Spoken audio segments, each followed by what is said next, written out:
மூக்கு வழியாக நுரையீரல் இருக்குது, அது காற்று தான் போகுது, திடப்பொருள் எதுவும் போகிறதில்ல.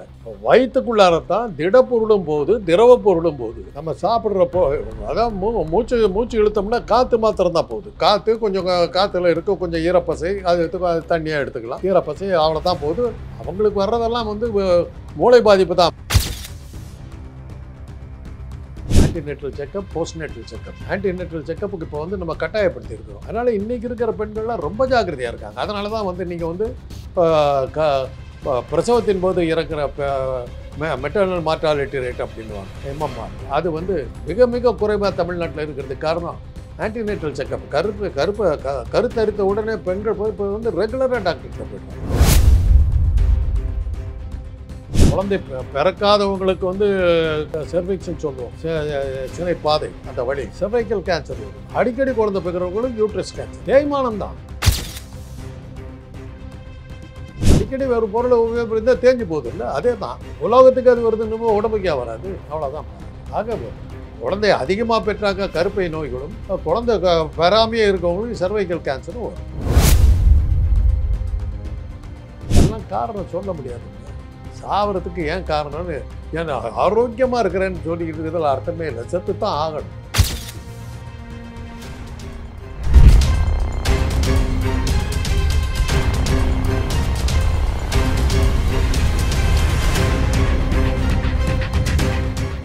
ரியல் ஒன் நேயர்களுக்கு வணக்கம். இன்று நம்மளுடைய நேர்காணலுக்கு மருத்துவர் திரு காந்தராஜ் அவர்கள் அனுப்பிச்சிருக்காங்க. சார் வணக்கம். காங்கிரஸில் இருக்கக்கூடிய மூத்த தலைவராக இருக்கக்கூடிய சோனியா காந்தி அவர்கள் தற்பொழுது உடல்நிலை சரியில்லை அப்படின்னு சொல்லிட்டு ஹாஸ்பிட்டலில் அட்மிட் ஆகுறாங்க. சில நாட்களாகவே அவங்க ஹாஸ்பிட்டலில் அட்மிட் ஆகிறது அப்படிங்கிறது ரொம்ப இயல்பான ஒரு விஷயமா தான் இருக்குது. வயது முதிர்வில் இந்த இறப்பை ரிலேட்டபிளான பிரச்சனைகள் அதிகம் வருது அப்படின்ட்டு சொல்கிறாங்கல்ல, அது வர்றதுக்கு உண்டான அடிப்படையான காரணங்கள் என்ன சார்? நிறைய காரணங்கள் இருக்குது. இதெல்லாம் மருத்துவ ரீதியாக நீங்கள் இந்த மாதிரி டாபிக்கெல்லாம் எடுத்திங்கன்னா அது தனியாக நீங்கள் வச்சுக்கணும். இது ஒரு 10ஓட 11 அத்தோட இது ஒன்றுங்கிற மாதிரிலாம் கேட்கக்கூடாது. வயிற்று வலின்னு நீங்கள் எடுத்தீங்கன்னா அதுக்கு தனி புக்கு இருக்குது, கேஸ்ட்ரோஎன்ட்ராலஜின்னு ஒரு சப்ஜெக்ட். 3 வருஷம் படிக்கணும். அவ்வளோ விஷயங்கள் இருக்குது. ஏன்னா சாப்பிட்றது அத்தனையுமே அங்கே தான் போய் சேருது. வெளியில் இருந்து திடப்பொருள்கள், மூக்கு வழியாக நுரையீரல் இருக்குது, அது காற்று தான் போகுது, திடப்பொருள் எதுவும் போகிறதில்ல. வயிற்றுக்குள்ளாரத்தான் திடப்பொருளும் போகுது, திரவ பொருளும் போகுது. நம்ம சாப்பிட்றப்போ அதான் மூச்சு இழுத்தோம்னா காற்று மாத்திரம் தான் போகுது. காற்று கொஞ்சம் காற்றுல இருக்க கொஞ்சம் ஈரப்பசை, அது தண்ணியாக எடுத்துக்கலாம். ஈரப்பசை அவ்வளோதான் போகுது. காற்றில் நம்ம கண்ணுக்கு தெரியாத கிருமிகள் அத்தனையும் உள்ளே போகும். திடப்பொருளாக போகிறதும் திரவ பொருளாக போகிறது ரெண்டுமே, லிக்விடு சாலிட் எல்லாமே ஒன்றா உள்ளே போகிறது வயிற்றுக்கு தான். எது சாப்பிட்டாலும் அது நேராக உணவு குழல் வழியாக நேராக வயிற்றுக்கு போய் இறங்கிடுது. சூடாக சாப்பிட்டாலும் அங்கே தான் போகுது, குளிச்ச சாப்பிட்டாலும் அங்கே தான் போகுது, தண்ணியாக குடித்தாலும் அங்கே தான் போகுது, சாதமாக பேசஞ்சு சாப்பிட்டாலும் தான் அப்படி தான் அங்கே தான் போகுது. அதனால் அத்தனையும் அங்கே தான் போய் சேருது. அதனால தான் உள்ள வயிற்றுக்குள்ளார ஒரு அமிலம் இருக்குது, ஹைட்ரோக்ளோரிக் ஆசிட்னு ஒன்று இருக்குது. அந்த அமிலம் பல கெட்ட பொருள்களெல்லாம் ஒழிச்சிடும், அழிச்சு இது பண்ணிவிடும். பல பூச்சிகள், நம்ம பழங்கள் சாப்பிட்றோம், இப்போ சாப்பிட்ற பொருளில் என்ன தான் கழுவி என்ன சுத்தப்படுத்தினாலும் சில கிருமிகள் அதில் இருக்கத்தான் செய்யும். ஆனால் பட் பொதுவாக நீங்கள் பார்த்தீங்கன்னா அதிகப்படியாக நீங்கள் உணவுப் பொருளை கழுவக்கூடாதும்பாங்க. அப்படியா? ஏன்னா பழங்கள்லாம் இருக்குது, காய்கறிகள்லாம் இருக்குது, அதை போட்டு கழுவி பிசைஞ்சு எல்லாம் போட்டு உரித்து நசுக்கி எல்லாம் என்ன பண்ணிடுறோம்னா அதில் இருக்கிற சத்தை பூரா வெளியெடுத்தோம். உதாரணத்துக்கு சொல்லணும்னா ஆரஞ்சு பழம் இருக்குது. ஆரஞ்சு பழத்தை விட அதனுடைய தோலில் சக்தி ஜாஸ்தி. நம்ம முதல்ல என்ன பண்ணுறோம், தோலை உரித்து போட்டு தூக்கி போட்டுறோம். தூக்கி போட்டு இதை பழத்தை தான் சாப்பிட்றோம். முக்கியமான பல அம்சங்கள் தோலில் தான் இருக்குங்கிறான். அதே மாதிரி ஆப்பிள் நீங்கள் அரிஞ்சு சாப்பிட்றத கடித்து சாப்பிட்டா பெட்டருங்கிறாங்க. அது மாதிரி பல பழங்கள் இருக்குது, பல உணவுப் பொருள்கள் இருக்குது. அது அப்படியே சாப்பிட்டிங்கன்னா நல்லாயிருக்கும். அரிசியை இப்போ எடுத்தால் கூட நம்ம ஊரில் என்ன சொல்கிறாங்க, அரிசியை விட கஞ்சியில் சக்தி ஜாஸ்திங்கிறான். ஏன்னா நீங்கள் போட்டு அதை கொதிக்க வைக்கிறதுல அந்த சக்கை பூரா அந்த தண்ணியில் போய் கலந்து அதை பூரா வடித்து சக்கையை மாத்திரம் வச்சுக்கிறீங்க. இது மாதிரி பல இதெல்லாம் இருக்குது. அதெல்லாம் உள்ளே போகுது, எல்லாமே உள்ளே போகுது.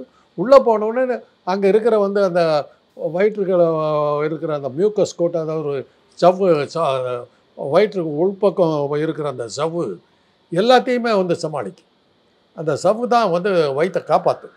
எவ்வளோ சூடாக இருந்தாலும் அதை தாங்கிக்கும், எவ்வளோ காரமாக இருந்தாலும் எரிச்சலை உண்டாக்குறதா இருந்தாலும் அதெல்லாம் அதை தாங்கிக்கும், அந்த சவ்வு தாங்கிக்கணும். அதனால தான் அமில சக்தி நிறைந்ததாக இருந்தாலும் சரி, ஆல்கலைன் சக்தி அதிகமாக இருந்தாலும் சரி, எதுவாக இருந்தாலும் உள்ளே போனால் நம்ம தாங்கிக்கிறதுக்கு காரணம் அதில் இருக்கிற மியூக்கஸ் கோட் அதை அப்படியே தாங்கிக்குது. அப்புறம் ஹைட்ரோக்ளோரிக் ஆசிட் இது போல் பல ஜீரணிக்க திரவங்கள், ஹார்மோன்ஸ் அது மாதிரி நிறையா இருக்குது. பெப்சின், ட்ரிப்சின் அந்த மாதிரி நிறைய இருக்குது. அதெல்லாம் சேர்ந்து எல்லாத்தையும் சமப்படுத்தி ஒரு உணவு வந்து உடலுக்கு பயன்படுற மாதிரி அங்கே ஒரு அளவு பண்ணிடுது. ஓகே. அதுக்கப்புறம் குடலுக்கு போகும்போது அந்த குடல் வந்து நல்லா பதப்படுத்தப்பட்ட அந்த உணவு அங்கே வரும்போது அதில் இருக்கிற சத்துக்களை உரியறது தான் குடல் பண்ணுது. 32 அடி நீளம் ஒரு மனுஷனுக்கு இருக்கிற குடலுடைய நீளம், சிறுகுடல் பெருகுடல்லாம் சேர்த்து நீளம் 32 அடி. அவ்வளோ தூரம் அந்த உணவு ட்ராவல் பண்ணுது. படிப்படியாக ட்ராவல் பண்ணி அதில் இருக்கிற எல்லாத்தையும் எடுத்துக்கிட்டு தேவையில்லாததெல்லாம் வெளியே தட்டுது. அதுதான் மலமாக மாறுது. உங்களுக்கு மலம் நிறையா போகுதுன்னா நீங்கள் சாப்பிட்ட சாப்பாட்டில் வந்து சத்தே இல்லைன்னு அர்த்தம், அத்தனையும் சக்கைன்னு அர்த்தம். ஐரோப்பிய நாடுகள் இதில் வந்து மலம் வர்றதுக்கே வழி இல்லை. ஏன்னா அவங்க எல்லா சாப்பாட்டில் வந்து அத்தனையும் உடம்புக்கு பயன்படுற உணவு பொருளாக அவங்க சாப்பிட்றாங்க. அதனால் அத்தனையும் ஜீரணிச்சு அத்தனையும் ரத்தத்தில் போய் கலந்துக்குது. சார், இந்த மாதிரியான வயிறு சம்பந்தப்பட்ட விஷயங்கள் வந்து வயது முதிர்வுக்கு பிறகு பெண்களுக்கு அதிகமாக வருதா?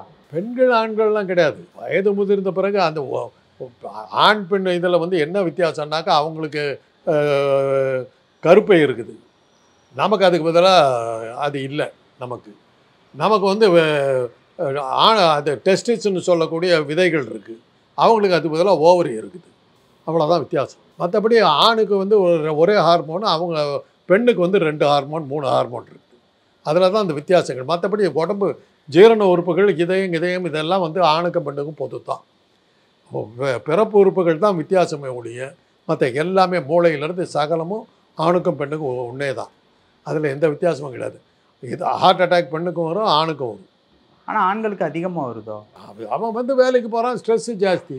இவங்க அமைதியாக வீட்டில் இருக்கிறாங்க, ஸ்ட்ரெஸ்ஸு குறைச்சி. இவங்களும் வேலைக்கு தானே போகிறாங்க. வேலைக்கு இன்றைக்கி அவங்களும் வர்றாங்கல்ல. இன்றைக்கி வேலைக்கு போகிற பெண்கள் நம்மளை விட அதிகமாக மனக்குழப்பத்துக்கெல்லாம் பெரிய ஆளாகிறாங்கல்ல. எல்லாமே இருக்குது. அவங்களுக்கு வர்றதெல்லாம் வந்து மூளை பாதிப்பு தான். ஆணுக்கு வந்து பேய் பிடிச்சதுன்னு சொல்லவே மாட்டாங்க, பார்த்துருக்கீங்களா? அந்த காலத்தில் அதெல்லாம் இருந்தது. இன்றைக்கி அதெல்லாம் இல்லை.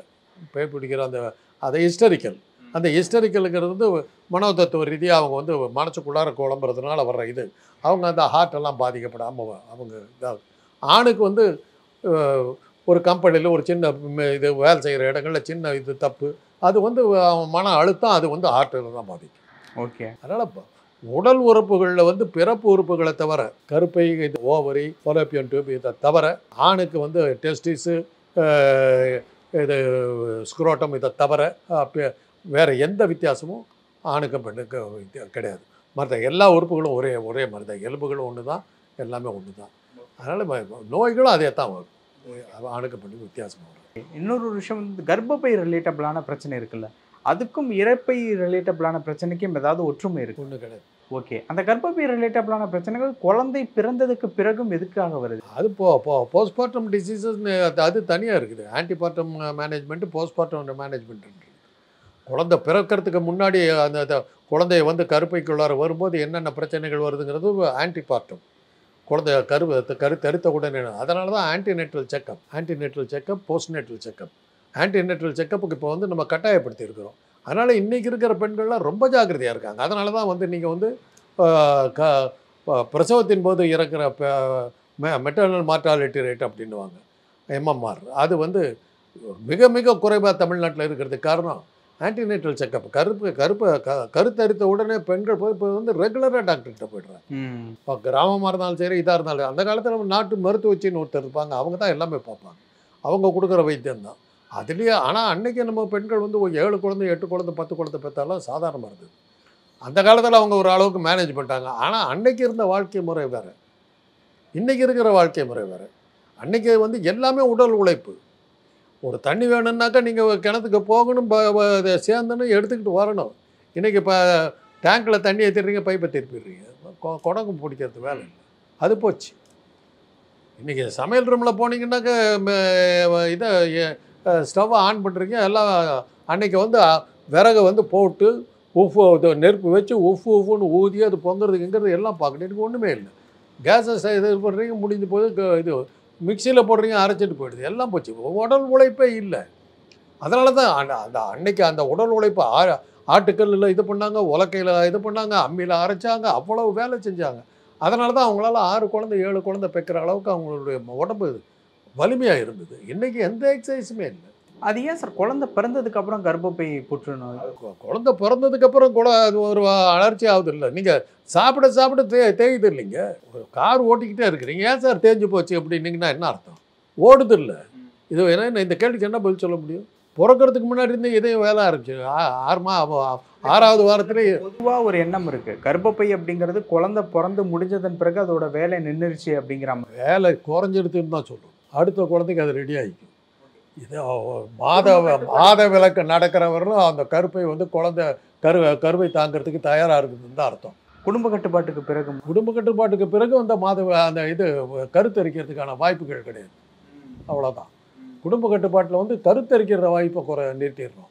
ஆனால் அந்த ஹார்மோன்ஸ் இருந்துக்கிட்டு தான் இருக்குது. அப்போ அந்த கர்ப்பப்பை புற்றுநோய் அப்படிங்கிறாங்கல்ல சார், அது எதனால சார்? அது இதை குழந்தை பிறக்காதவங்களுக்கு வந்து கருவா இந்த செர்விக்ஸ்ன்னு சொல்லுவோம், சினைப்பாதை, அந்த வழி செர்வைக்கல் கேன்சர் வரும். அடிக்கடி குழந்தை பிறக்கிறவங்களுக்கு யூட்ரஸ் கேன்சர். தேய்மானம் தான். அடிக்கடி வேறு பொருளை உபயோகப்படுத்தினா தேஞ்சு போகுது இல்லை, அதே தான். உலோகத்துக்கு அது வருதுன்னு உடம்புக்கே வராது. அவ்வளோதான் அது. ஆக குழந்தை அதிகமாக பெற்றாக்க கருப்பை நோய்களும், குழந்தை பெறாமையே இருக்கவங்களுக்கு சர்வைக்கல் கேன்சரும் வரும். இப்போ குறிப்பிட்டு ஒரு 2 குழந்தைகள் அப்படிங்கிற மாதிரி பெற்றாலுமே அந்த மாதிரியான புற்றுநோய்கள் எல்லாம் காரணம் சொல்ல முடியாதுங்க. சாவறதுக்கு ஏன் காரணம்னு, ஏன் ஆரோக்கியமாக இருக்கிறேன்னு சொல்லிக்கிட்டு இருக்கிறதுல அர்த்தமே இல்லை. செத்து தான் ஆகணும். அதுக்கு இந்த மாதிரியான ஒரு வழி, ஏதோ ஒரு காரணத்தில் செத்து தான் ஆகணும். பல விஷயங்கள் பகிர்ந்துக்கிட்டீங்க. நேரத்துக்கு ரொம்ப நன்றி.